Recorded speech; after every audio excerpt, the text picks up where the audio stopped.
With the release of the emails from the climatic research unit in Great Britain, what does this do to the global warming movement?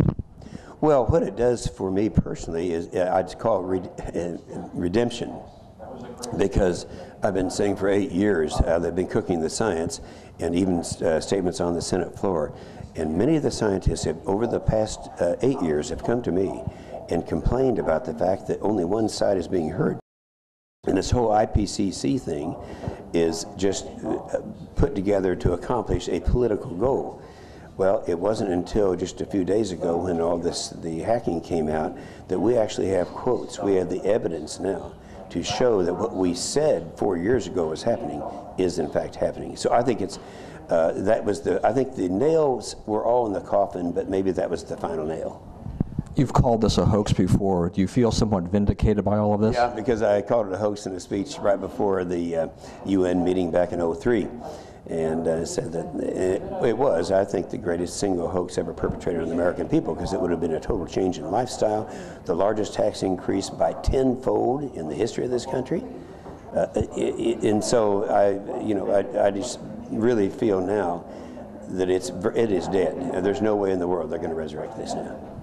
On a different subject, the President gave a speech last night on the war in Afghanistan. What is your opinion of that speech? Well, the problem he has is he should have just come and not talked about an exit strategy, not said anything about 18 months, because as I've said several times since that speech last night, those people living in those areas, they have a different concept of time.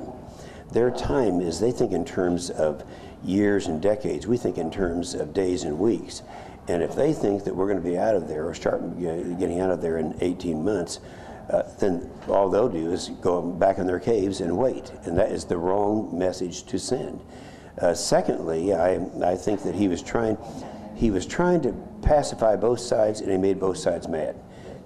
He should have been advised to say, look, I don't have a background in the military. I've never been in the military. We have the top generals making these decisions.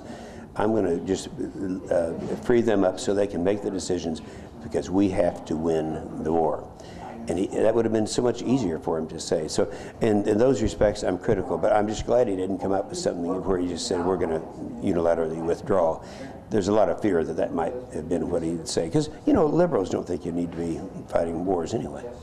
Well, Chris Matthews said last night that he felt like West Point was the enemy camp. Do you have any comments on that?